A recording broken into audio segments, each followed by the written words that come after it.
Hey guys, ఇవాళ మనం పూరి వెళ్తున్నాం అనమాట. నేనైతే దువ్వాడ నుంచి బయలుదేరుతున్నాను. సో ట్రైన్ వచ్చేసి ఇక్కడ 4:15 స్టార్ట్ అవుతుంది. సో అక్కడ మనకి 3:30 చూపిస్తుంది. చూద్దాం. Your attention please.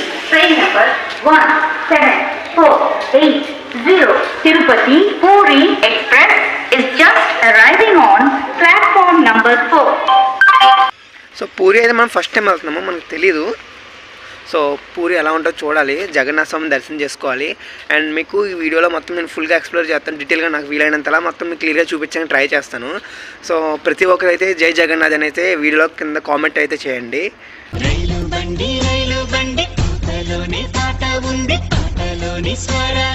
So guys, ఇదే మన ట్రైన్ అయితే వచ్చేసింది, తిరుపతి పూరి ఎక్స్ప్రెస్. ట్రిప్ అయితే కంప్లీట్ గా అన్ప్లాన్ ట్రిప్, ప్లాన్ అయితే చేసుకోలేదు. ఇలా నైట్ అనుకున్నాం, ఎర్లీ మార్నింగ్ 4 కి ట్రైన్ ఎక్కాం. గో విత్ ద ఫ్లో అనమాట. అన్ప్లాన్ ట్రిప్ కాబట్టి ఈ టైంలో అయితే Tirupati Puri is the best train. ఇదే బెస్ట్ ట్రైన్ అని ఎందుకంటున్నానంటే, తిరుపతి నుంచి వైజాగ్ వరకు ట్రైన్ అనేది చాలా రద్దీగా ఉంటుంది, కానీ వైజాగ్ నుంచి పూరి వరకు ట్రైన్ అనేది చాలా ఫ్రీగా, కంఫర్టబుల్ గా, నీట్ గా కూడా ఉంటుంది. నాకైతే ఇదే బెస్ట్ అనిపించింది, ఎందుకంటే నేను అసలు టికెట్స్ అనేవి ప్రీ బుకింగ్ ఏం చేసుకోలేదు కదా, ప్లాన్ అన్ఎక్స్పెక్టెడ్ గా బయలుదేరుతున్నాను కాబట్టి నాకైతే ఈ ట్రైన్ చాలా కంఫర్టబుల్ గా అనిపించింది.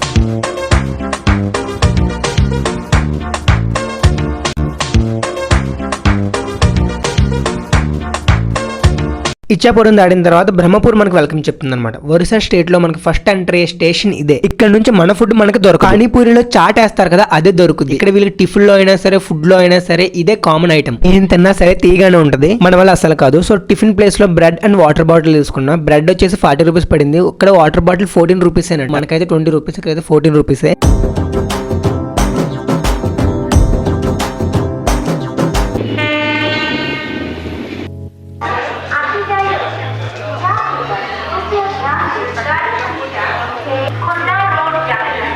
కుర్దా రోడ్ జంక్షన్ అయితే రీచ్ అయ్యాం. ది నెక్స్ట్ స్టాప్ మనకి పూరి అనమాట. అండ్ వన్ మోర్ థింగ్, ఇక్కడ నుంచి మనకి ప్రతి హాఫ్ అన్ అవర్ కి ఒక్కొక్క ట్రైన్ కూడా అవైలబిలిటీ ఉంది. మనకి పూరికి నెంబర్ ఆఫ్ ట్రైన్స్ అయితే అవైలబిలిటీగా ఉండవు కాబట్టి కుర్దా రోడ్ వచ్చేస్తే ఇక్కడ నుంచి మనకి puri availability number of trains ఉంటాయి అనమాట.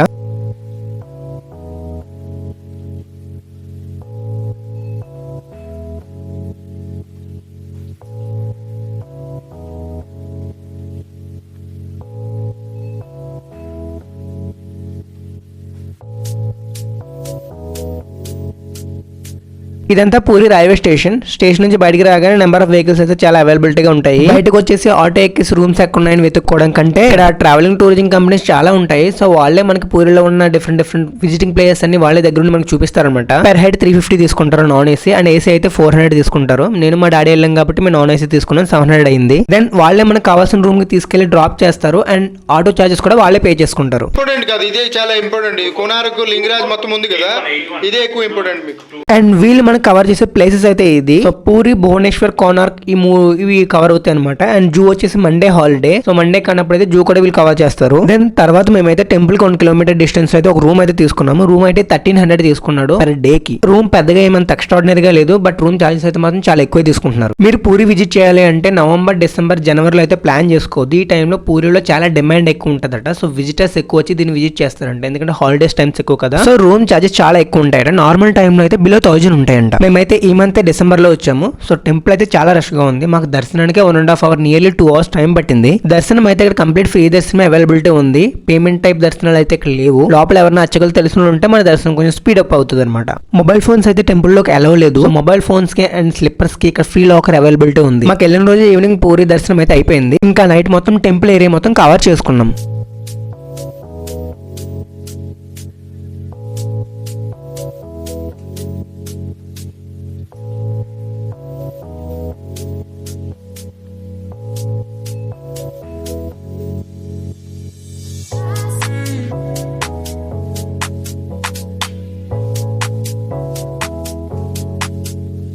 ఇక్కడ కాజాలు ఫేమస్ అనమాట. ఎటు చూసినా కాజాలే కనిపిస్తున్నాయి. దేవుడి ప్రసాదం అయితే కాజాలు అన్నట్టు. మేము కూడా కాజాలు తీసుకున్నాము. టేస్ట్ అయితే చాలా బాగుంది. మనలా అయితే లేవు ఇక్కడ కాజాలు. బాగా వేయించినట్టున్నారు కాజాలు, కరకరలాడుతున్నాయి. అండ్ పాకం కూడా ఎంత పెట్టాలో అంతే పెట్టారు, తగ్గట్టు ఉంది స్వీట్. సో కాజాలు అయితే చాలా బాగున్నాయి. ఈవినింగ్ అండ్ లేట్ నైట్స్ అయితే పూరిలో బీచ్ ఉంది. సో అలా బీచ్ వెళ్ళి కాసేపు అలా విశ్రాంతి తీసుకోవచ్చు. బీచ్ అయితే బాగుంది. ఇక్కడ డెవలప్మెంట్ చేయాలంటే బీచ్ ని బ్రహ్మాండంగా చేయొచ్చు, బట్ ఇక్కడ నార్మల్ గానే ఉంచేశారు.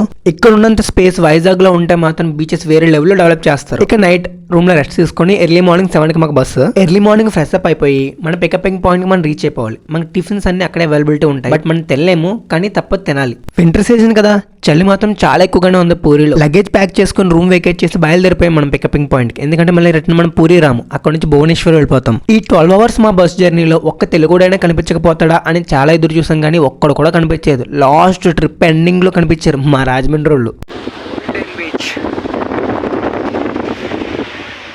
ఇక్కడున్న బీచెస్ లో ఫేమస్ అయిన బీచ్ ఇదే, గోల్డెన్ బీచ్. మనకు వాడు చూపించిన లిస్ట్ లో ఫస్ట్ లొకేషన్ అయితే ఇదే. నాకైతే ఈ బీచ్ అంతేమనిపించదు, నార్మల్ కంటే నార్మల్ గానే ఉంది. ఈ బీచ్ ని డెవలప్ చేయాలంటే ఒరిస్సా గవర్నమెంట్ బ్రహ్మాండంగా డెవలప్ చేయొచ్చు. నాకైతే ఇప్పుడిప్పుడే డెవలప్ చేస్తున్నారు అనిపిస్తుంది. దీని తర్వాత వాడు మనకు నెక్స్ట్ చూపించిన లొకేషన్ ఏంటంటే కోనార్క్. ఇక్కడ మనకి వెరీ ఫేమస్ అయిన సన్ టెంపుల్ ఉంటుంది. ఈ టెంపుల్ అనేది ఒక రథంలా కన్స్ట్రక్ట్ చేశారనమాట. ఈ రథానికి 24 చక్రాలు అనేవి ఉంటాయి. అందులో ఒక చక్రం మనకి 10 రూపీస్ నోట్ పైన ఉంటుంది. మీరు అబ్జర్వ్ చేశారో లేదో. ఇక్కడ మీకు ఎంట్రీ టికెట్ ఉంటుంది. ఎంట్రీ టికెట్ వచ్చేసి పర్ హెడ్ 40 రూపీస్ తీసుకుంటారు.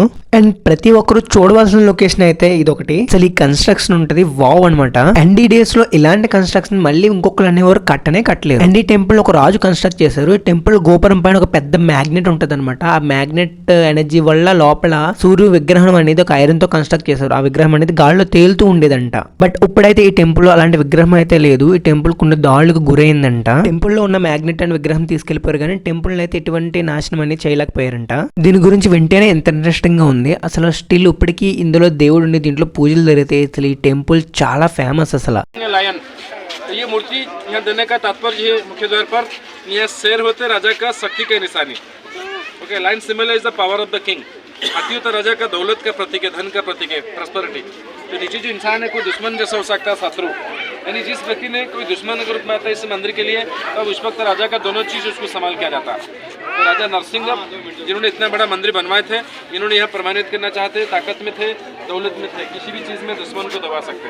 ये तो इतिहास, हिस्ट्री. देखिए दर्शन शास्त्र कहते हैं, फिलोसॉफी, जब एक इंसान के पास में ताकत और दौलत दोनों चीज एक साथ हो जाते हैं, कभी कभी दोनों चीज लेकर इंसान के दिल में अहंकार पैदा होता है, घमंडी. घमंडी की हालत ऐसा होता है इंसान खुद गिर जाता है. The power and prosperity also both have to destroy the ego also. Durga माई का सवार ये शेर, इसीलिए शेर होता है शक्ति का सिंबल. गजलक्ष्मी का सवार हाथी, इसे धन का सिंबल, दौलत का सिंबल. ये दोनों मूर्ति सेम है. ये प्रयास करने का बहुत आसान होते हैं.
Next Lingaraj temple. ఇది మనకి భువనేశ్వర్ లో ఉంటుంది. ఈ టెంపుల్ చాలా ఓల్డెస్ట్ టెంపుల్. ఫోన్స్ అలా ఉండవు. అండ్ ఈ టెంపుల్ లో శివుడు ఉంటాడు అనమాట. ఈ టెంపుల్ లో శివలింగం మాత్రం చాలా పెద్దగా వెడల్పుగా ఉంటుంది అనమాట. కిందకే ఉంటుంది నేలకి. మనం ఇక్కడ శివలింగాన్ని టచ్ చేయొచ్చు. వచ్చిన ప్రతి భక్తులు శివలింగాన్ని ఇక్కడ టచ్ చేస్తారు.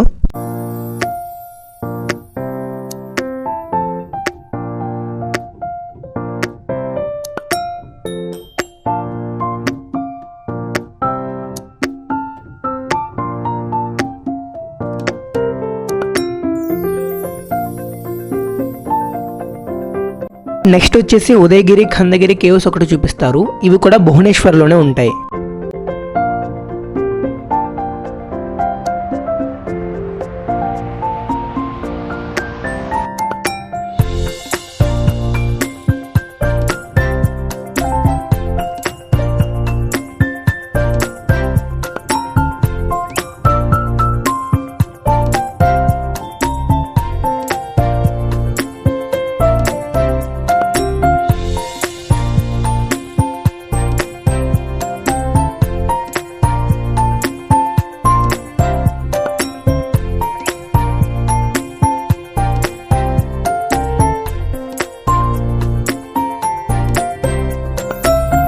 అన్ని లొకేషన్స్ కవర్ చేసుకుని నైట్ 9:30 10 టైంకి భువనేశ్వర్ రైల్వే స్టేషన్కి అయితే రీచ్ అయ్యాం. భువనేశ్వర్ రైల్వే స్టేషన్ నుంచి every week super fast express ఒకటి వైజాగ్ ఉంటుంది. ప్రతి మంగళవారం midnight 12:15కి భువనేశ్వర్ రైల్వే స్టేషన్ నుంచి వైజాగ్ వెళ్తుంది.